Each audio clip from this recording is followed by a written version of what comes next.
जो अक्सर सुर्खियों में रहने के लिए अकारण कोई ना कोई विषय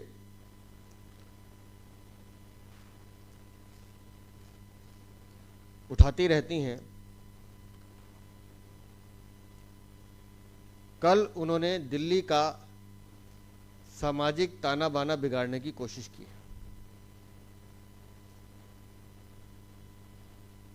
और उनके पिछलग्गू के रूप में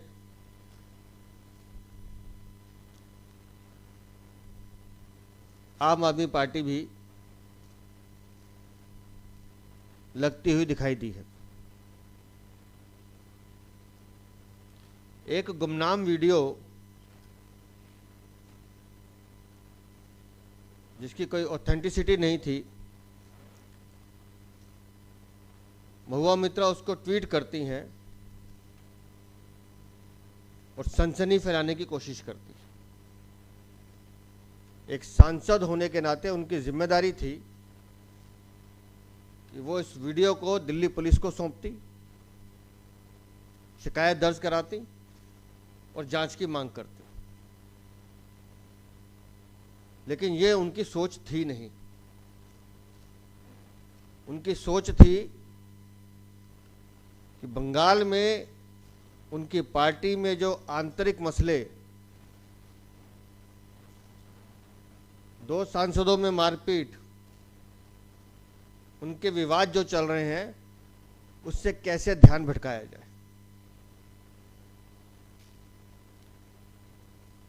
बंगाल की अपनी विफलता को छुपाने के लिए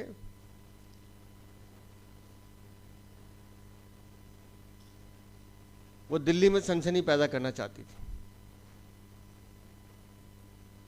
एक सांसद होने के नाते उन्हें गंभीरता दिखानी चाहिए थी, जो संभवतः उस दल के सांसदों में है ही नहीं। जिस सीआर पार्क की वो बात कर रही हैं, उस सीआर पार्क की विधायक हमारे बीच हैं। लगातार वहां मेरा व्यक्तिगत रूप से जाना होता है। हमारे प्रवक्ता वहीं रहते हैं और वहां के जो समाज का ताना बाना है वो इतना सौहार्दपूर्ण है कि वहां ऐसी घटनाओं की कोई गुंजाइश है नहीं।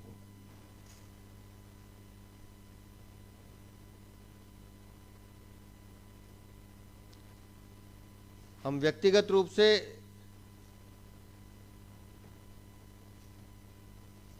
सांसद महुआ मित्रा की और आम आदमी पार्टी की निंदा तो कर रहे हैं, लेकिन इस पूरे विषय की जानकारी भी हमने ली।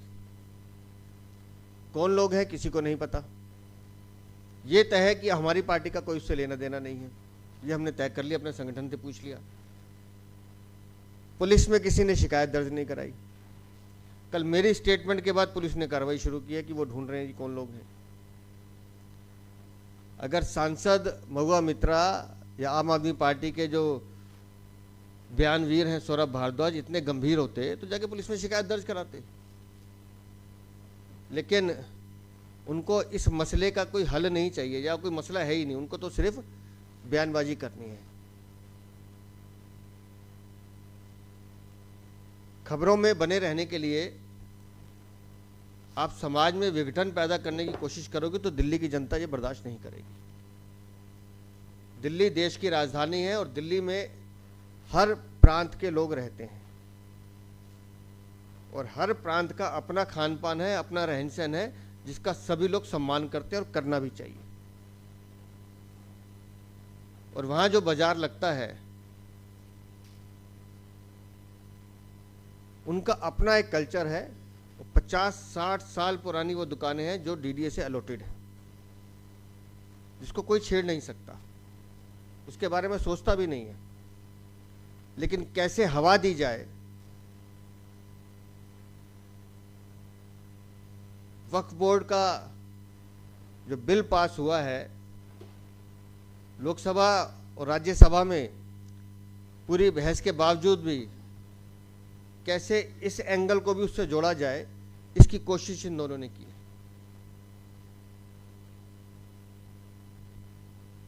वहाँ के मंदिरों में हमारा जाना होता है, वहाँ की हमारे कार्यकर्ता हैं जो दुकानदार है उसमें से भी आधे से ज़्यादा लोग हमारे कार्यकर्ता हैं। और खुद बहन जी वहाँ से विधायक हैं, अभी भी वहाँ 2 घंटे लगा कर आई हैं, सबसे बात की है, किसी को कोई शिकायत नहीं है। लेकिन गुमनाम वीडियो को किसी तरह से तूल देकर दिल्ली का सामाजिक ताना बाना बिगाड़ने की कोशिश को हम लोग नहीं होने देंगे।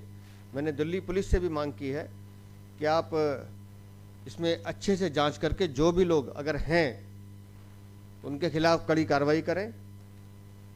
दिल्ली में किसी भी संप्रदाय के किसी भी व्यक्ति के रोजगार के साथ छेड़छाड़ नहीं होने दी जाएगी।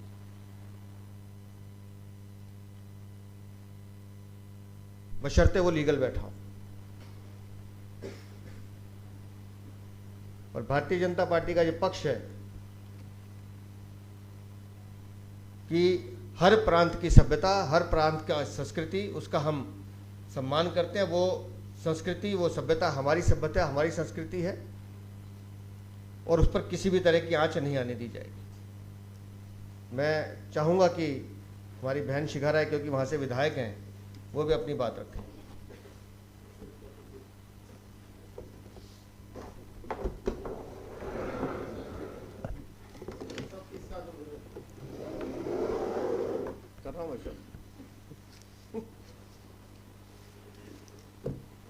नमस्कार।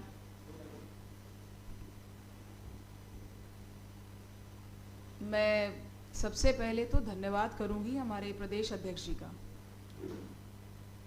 जिस तरह से उन्होंने कल जब ये विषय ध्यान में लाया गया उसके बाद से इसमें तत्परता से जानकारी लेने के लिए मुझे भी रात को फ़ोन किया और सबसे पहले पूछा कि ये विषय क्या है। और मैं समझती हूँ कि ऐसे विषय जिनमें केवल किसी की छवि को धूमिल करने के लिए, विदाउट वेरीफाइंग किसी फैक्ट को करने के बिना, सिर्फ किसी को बदनाम करने के लिए जो स्टेटमेंट्स दी जाती हैं रिस्पॉन्सिबल, उसके ऊपर जिस तरह से उन्होंने ध्यान किया और फिर पूरी तथ्यों की जानकारी ली मुझसे और मेरी पार्टी के सभी कार्यकर्ताओं से वहाँ पर, मैं आपको बताना चाहती हूँ कि आज सुबह से मैं उसी मार्केट में थी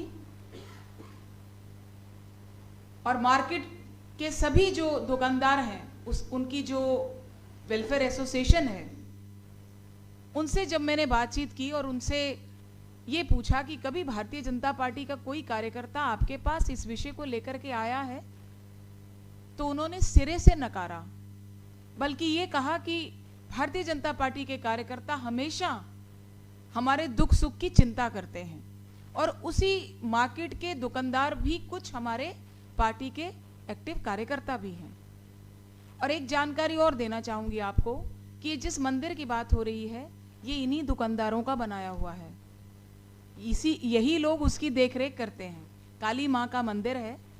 जब भी वो कहते हैं कि हम अपना बाजार लगाते हैं, सजाते हैं कहीं पर भी, और ये जो मार्केट है ये जब से चितरंजन पार्क बना है, जब से वो एरिया में लोग रहने आए हैं, ये मार्केट तब से है।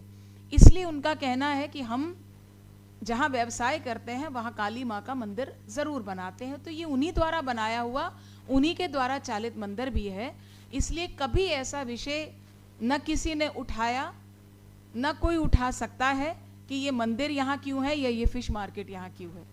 बहुत सौहार्दपूर्ण वातावरण हमारा उस क्षेत्र में रहता है। मेरी निवेदन है आप सबके माध्यम से कि अपनी महत्वाकांक्षाओं को पूरा करने के लिए, अपनी राजनीतिक रोटियां सेकने के लिए हमारे क्षेत्र का किसी प्रकार का सौहार्द बिगाड़ने की कोशिश न करें। हम उस मार्केट के लिए, हम उस मंदिर के लिए सदैव खड़े हैं। न मंदिर को न मार्केट को किसी प्रकार का भी कोई नुकसान हो, इसके लिए भारतीय जनता पार्टी के प्रत्येक कार्यकर्ता सदैव तत्पर है। अगर आपने हमारा अभी तक चैनल सब्सक्राइब नहीं किया है तो कृपया चैनल सब्सक्राइब कर लें, लाइक करें, शेयर करें, कमेंट करें। तो मिलते हैं फिर किसी और खबरों के साथ। नमस्कार।